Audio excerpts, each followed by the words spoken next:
Hocam, according to the United Nations report, there are more than 4 million Syrian refugees spread around the world, and this number is increasing, and especially in the upcoming years, this number will be more. So, what do you think the challenges that this large number of refugees can bring, and what should the government's attitude be like? The war in Syria is a very intensive war. It's a protracted war, and we don't know when it will end. The United Nations wants to ensure that these people are provided with a place where to live. They have to be protected in terms of their life, and they should be provided with basic needs, and they should be able to have accommodation, and they should be able to send their children to school. The Convention on Refugees, which was signed in 1951, provides for the necessities of giving refuge to people who are persecuted because of their convictions, social background, ideology, politics. But this definition has gradually extended to include people who are fleeing wars, even people fleeing starvation, civil wars, conflicts, and this is a rising category of people. So the definition of refugee also includes these people. So the Syrians who are trying to find a safe place to live, they are actually under international, they are refugees.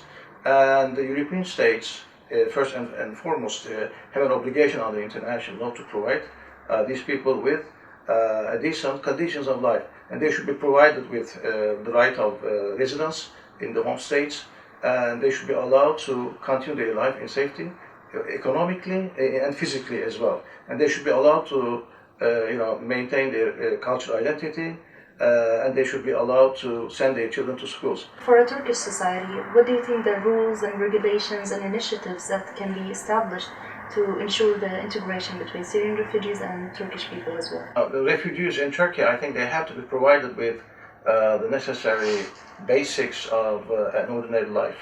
That means they have to be provided with accommodation, or in many cases, these Syrian refugees do not have economic resources to provide themselves with decent housing.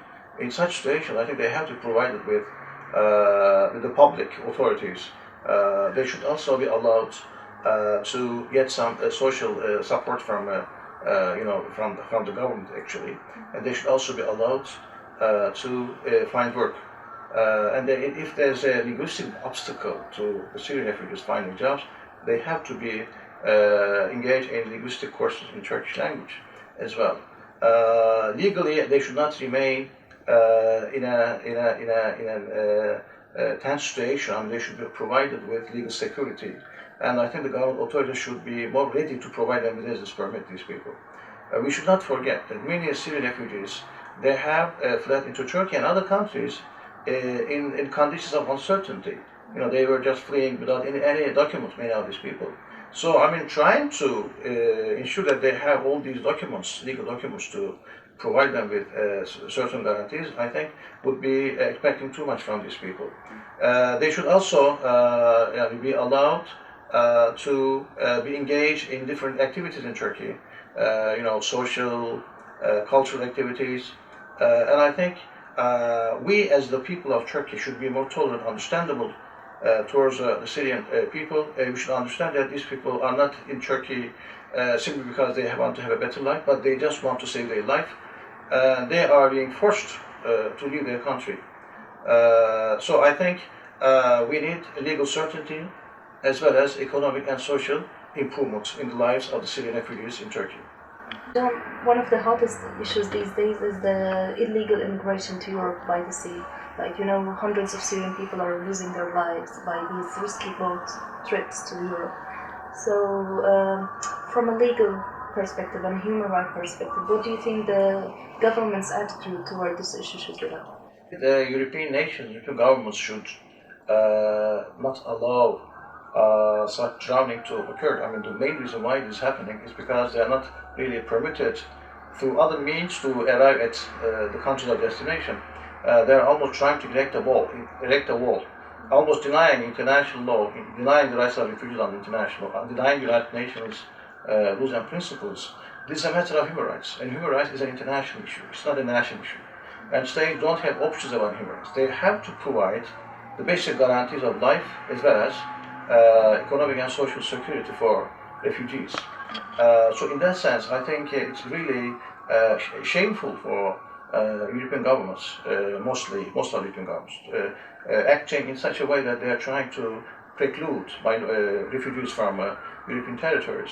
So the transit states, like Greece, like Bulgaria, Croatia and others, they have to be more tolerant. They have to be more welcoming these people, and they should allow these people to reach the countries of destination. Obviously, refugees having managed to save their life, they also want a place where they can find jobs, where they can have better social conditions.